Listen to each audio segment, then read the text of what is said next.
बचाना है। तो जंगल के रास्ते गई।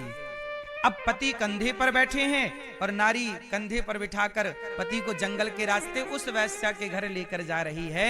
अब सुनिएगा, उसी रास्ते पर मांडव ऋषि की कुटिया थी। अब यहां से मांडव ऋषि की कथा इस कथा से मिल जाएगी, है ना। अन्य पुराणों में केवल मांडव ऋषि की कथा है, ये कथा ऐड नहीं है, पर पद्म पुराण में उस कथा में ये कथा भी ऐड है। तो सुनिएगा, मांडव ऋषि को सूल पर कुटिया पर ही लटकाया गया था। जब राजा की सेना ने देखा कि राजा का चुराया हुआ धन यहां प्राप्त हुआ, तो चोर समझकर साधु को सूल पर टांग दिया। नीचे से सूल चुभता हुआ और साधु जी लटके, और चूंकि तपस्या पक्की थी लटके रहे। अब ये पत्नी रात के समय जब अपने पति को पति का इस नारी के पति का सिर बाबा जी के पांव से टकरा गया, और जैसे ही टकराया तो साधु जी की तपस्या भंग हो गई। और तपस्या जब खुली तो उन्होंने देखा कि मैं सूल पर लटका हूं। तुरंत उन्होंने शाप दे दिया, जिसके कारण मेरी समाधि खुली, तपस्या भंग हुई। जाओ, मैं शाप देता हूं, जिसने मुझे स्पर्श किया वह सूर्योदय होते ही उसकी मृत्यु हो जाएगी। अब ये सुना कोढ़ी ने, क्योंकि कोढ़ी के स्पर्श से साधु जी की तपस्या टूटी। तो अब तो कोढ़ी रोने लगा, हे भगवान, मैं तो चला था वैश्या का स्वाद लेने, मैं तो मर गया, ये तो शाप मिल गया साधु जी। अब वो लगे रोने। तब उस कोढ़ी की पत्नी ने अपने पति को रोते हुए देखा, कहा कि स्वामी आप रोइए ना। साधु जी ने कहा है कि जब सूर्योदय होगा तो ही आपकी मृत्यु होगी। मैं यदि पतिव्रता नारी हूं, यदि मैंने अपने पति के हर आज्ञा का पालन किया, और मैंने यदि पति के सिवा पर पुरुष के बारे में सोचा भी नहीं, स्वप्न में भी चिंतन ना किया हो, यदि मैं पतिव्रता नारी हूं, तो गंगा और यमुना को साक्षी मानकर, दिशाओं को साक्षी मानकर मैं प्रतिज्ञा करती हूं, हे सूर्य भगवान, जब तक मैं ना कहूं आप उदय मत होना, क्योंकि आपके उदय होते ही मेरे पति की मृत्यु हो जाएगी। आप उदय मत होना, क्योंकि आपके उदय होते ही मृत्यु होगी। उस पतिव्रता नारी ने जल छोड़ दिया प्रतिज्ञा लेकर कि मैं पतिव्रता हूं, तो सूर्य भगवान आप उदय मत होना। साहब हाहाकार मच गया सृष्टि में।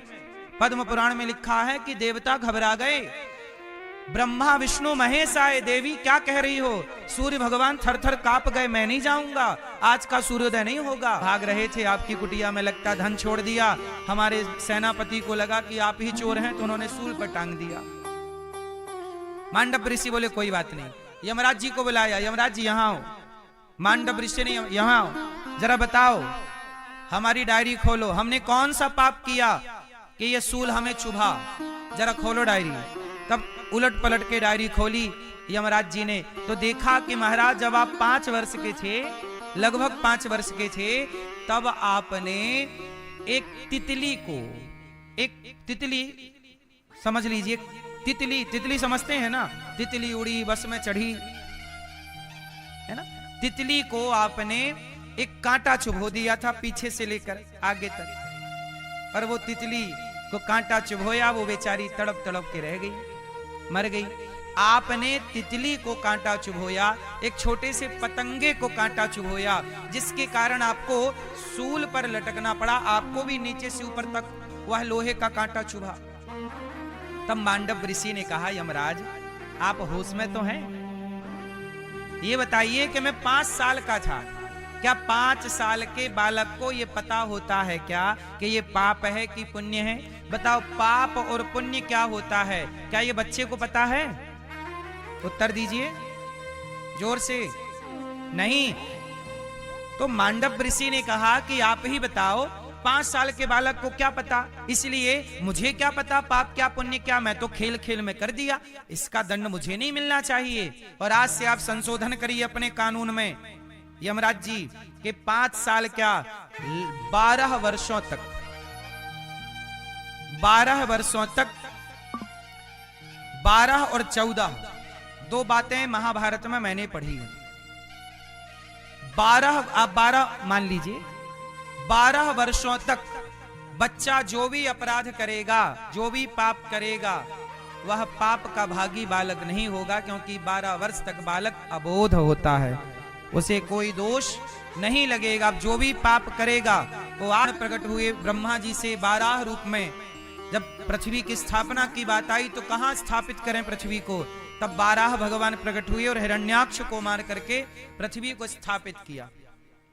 और पृथ्वी को स्थापित करके और तुरंत पृथ्वी को स्थापित किया। फिर ब्रह्मा जी से मनु और शत्रुपा का प्राकट्य हुआ और मनु शत्रुपा से सृष्टि का क्रम चला।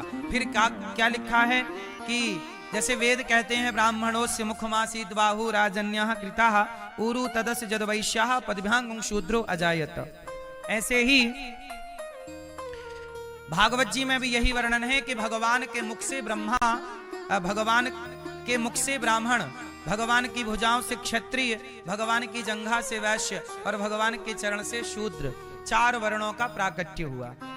ब्राह्मण, क्षत्रिय, वैश्य और शूद्र। अच्छा बताओ, ब्राह्मण, क्षत्रिय, वैश्य, शूद्र, ये चारों के पिता कौन हैं?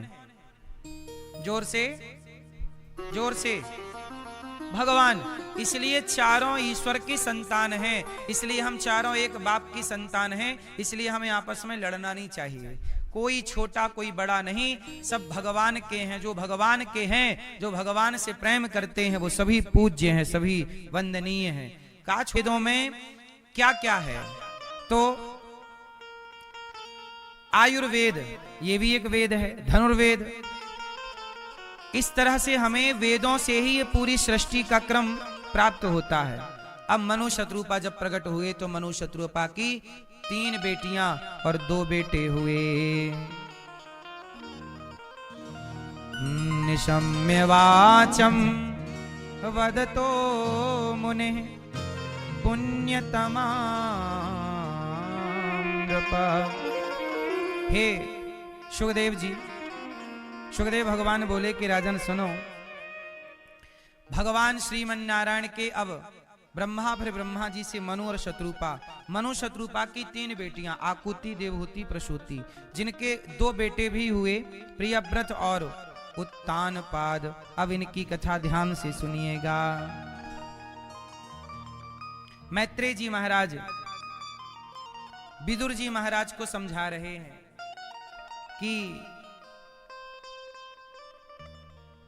मनु जी की 3 बेटियों में जो आकुति है, रुचि प्रजापति से उनका विवाह हुआ। देवहूति का विवाह करदम जी से हुआ। कपिल भगवान बन करके करदम जी के यहाँ प्रकट हुए। जब करदम जी के यहाँ भगवान कपिल प्रकट हुए, करदम जी ने अपनी पत्नी से कहा, देवी बेटियों का मैंने विवाह कर दिया। कला का विवाह मरीचि से, अनुसुईया का विवाह अत्रि से, श्रद्धा जी का विवाह अंगिरा ऋषि को, हविर्भू का विवाह पुलस्त ऋषि को। जब कन्याएं समर्पित की, सबका विवाह जब संपन्न हो गया तो करदम जी ने हाथ जोड़कर कहा, देवी अब मुझे आज्ञा दो, मैं तपस्या के लिए जाऊं। अब करदम जी जब तपस्या के लिए जाने लगे तो माता देवहूति ने कहा कि मुझे कोई सहारा तो चाहिए, कुछ दिन और रुके। उनके पुत्र हुए कपिल देव जी, साक्षात नारायण कपिल देव जी के रूप में प्रकट हुए। करदम जी चले गए। अब यहाँ एक छोटी सी बात मैं आपको बता दूं कि देखो, गृहस्थी बहुत लंबी नहीं है, 25 वर्षों की गृहस्थी होती है। कितने वर्षों की गृहस्थी होती है? 25। विवाह करो, पत्नी के साथ रहो, कितने साल? जब तक बेटी और बेटों का विवाह नहीं हो जाए। बेटी का विवाह हो जाए, बेटे का विवाह हो जाए, अब आप गृहस्थी से मुक्त हैं और चिंतन भगवान का करके अपना कल्याण करिए। बेटे में मन लगा करके उलझे ना रहिए। अच्छा सच बताओ, किस में मन लगाना चाहिए, बेटे में कि भगवान में? हाँ, कहाँ मन लगा? भगवान में। आप भी जब, अच्छा आप में से कितने लोगों की बेटी और बेटों का विवाह हो चुका है? फुर्सत हो? जब बेटी और बेटों से निवृत्त हो जाओ, मुक्ति मिल जाए, तो चित्त को कहाँ लगाना चाहिए? देव जी से माता देवहूति बोली, हे प्रभु मैं इन दुष्ट इंद्रियों की विषय लालसा से ऊब गई हूँ, परेशान हो गई हूँ और उनकी इच्छा पूरी करते करते अज्ञान अंधकार में पड़ी हुई हूँ। अच्छा ये बताओ, आपकी इच्छाएं पूरी हुई कि नहीं? मैया इच्छाएं पूरी हुई कि नहीं? किस किस की इच्छाएं अभी तक पूरी नहीं हुई? हाथ उठा के बताओ। नहीं हुई। मैया पूरी नहीं हुई। क्या इच्छा है आपकी? आपको 100 साल और दे दिए जाएं, जाओ 100 साल और जियोगे, तो क्या इन 100 सालों में आपकी इच्छाएं पूरी होंगी? उत्तर जोर से। अच्छा 200 साल दे दिए जाएं, इच्छाएं कभी पूरी होती ही नहीं है। मैया मैया सुन रही हो ना मां, या पंचायत कर रही। जरूरतें पूरी हो सकती हैं, रोटी कपड़ा मकान जरूरत है, आपकी जरूरतें पूरी हो सकती हैं, पर आपकी इच्छाएं कभी पूरी। इसलिए कहता हूं, इस संसार में सुखी कौन है और इस संसार में दुखी कौन है? चलो बताओ, दादाजी बताएंगे। बताओ सुखी कौन और दुखी कौन? दादाजी बताएंगे, सोफे पे बैठे हैं। बताओ सबसे सुखी कौन? पीछे वाले दादाजी, आगे वालों ने बताया पीछे वाले। कौन सुखी है? कौन? जोर से। हाँ ये मैया। कौन सुखी? हाँ सुनो, जिसकी कोई भी कामना ना हो, कोई इच्छा ना हो, जिसने अपनी इच्छाओं को समाप्त कर दिया, उससे अधिक सुखी इस धरती पर कोई नहीं हो सकता। इच्छा ही नहीं, चाह गई चिंता मिटी मनवावे परवाह, जिसको कछु ना चाहिए सो ही शाहंशाह। मैया जिसकी कोई कामना नहीं है, महान है ना मेरी माँ। आप भी जितने जल्दी हो सके कामनाएं समाप्त कर दो। एक ही कामना रह जाए, क्या? कन्हैया तुम्हें एक नजर देखना है, कन्हैया तुम्हें एक नजर। भगवान कपिल देव जी माता देवहूति से कहते हैं कि माँ मन को वश में करना है। कपिल भगवान से माता ने कहा,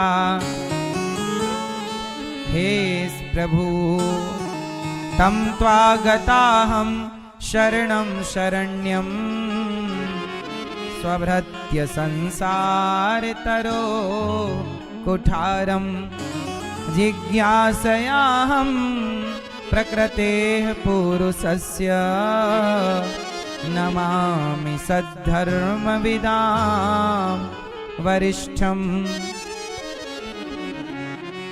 भक्ति स्वतंत्र सकल सुख खानी, बिनु सत्संग न पावय प्राणी, पुण्य पुंज बिनु मिलहि न संता, सत्संगति संस्कृति करवंता। पुण्य एक जग महु नहीं दूता। हम में हूँ, मेरा मार्ग प्रशस्त कीजिए, मेरा मन बड़ा चंचल है, मैं क्या करूं? तब भगवान कपिल देव जी बोले कि माता यह मेरा निश्चय है कि आध्यात्म लोग ही मनुष्यों के आत्यांतिक कल्याण का मुख्य साधन है। जिस समय यह मन में मैं और मेरे के कारण होने वाला जो काम लोभ आदि विकारों से जो मन ग्रसित होता है, इसके कारण मैया मन अशांत हो जाता है। भगवान कपिल देव जी कहते हैं कि देखो कई बार मन में ये भाव आ जाता है कि ये मैं हूँ, ये मेरा है, मैं अरु मोर तोर तै माया। देखो आपको दो चीजें छोड़नी होंगी। कितने लोग आप में से चाहते हैं कि मेरी इच्छाएं कम हो जाएं, अंत हो जाए तो इच्छाओं का? चाहते हो इच्छाओं का अंत करना तो चाहते हो, पर होता नहीं है। कैसे होगा? अब देखो ना, आप कोई भी चने का दाना लो, गेहूं का दाना लो, कोई भी दाना लो, आप उसे पानी में डाल दो, अंकुरित हो जाएगा कि नहीं? गेहूं, चना, दाल पानी में डालने से क्या हो जाता है? अंकुरित होगा, पौधा होगा, फिर उसमें फल लगेगा, फिर उसे पानी में डालना हो, फिर अंकुरित हो जाएगा। ये क्रम चलता रहेगा कि नहीं? बोलो हाँ। अब एक काम करो कि तवे को जरा गरम करो और गरम तवे में जरा गेहूं या चने डाल के थोड़ा भूंज लो, थोड़ा गरम कर दो, उसके बाद पानी में डालो। बताओ वो दाना अंकुरित होगा कि नहीं? बताओ दादाजी, अंकुरित होगा वो? क्यों नहीं होगा? तपा देने से उसकी अंकुरित शक्ति समाप्त हो गई। उसी तरह हमारे भीतर भी बार बार कामनाएं जन्म लेती रहती हैं। एक इच्छा पूरी हुई कि दूसरी इच्छा का जन्म हो गया। इन्हें सदा के लिए मिटाना है तो जैसे तवे में दाने को गर्म कर दो तो उसकी अंकुरित शक्ति नष्ट हो जाएगी, ऐसे भक्ति की आग में मन को तपा दो तो बार बार ये जो इच्छाओं का जन्म होता है वो इच्छाओं की शक्ति सदा के लिए नष्ट हो जाएगी। कैसे नष्ट होगी? सत्संग से। निरंतर चित्त को, मन को हरि भजन में, भगवत चिंतन में लगाना होगा, सत्संग करना होगा। भगवान कपिल देव जी कहते हैं माता धीरे धीरे सत्संग क्या करें, तितिक्षवः कारुणिकाः सुहृदः सर्वदेहिनां अजात सत्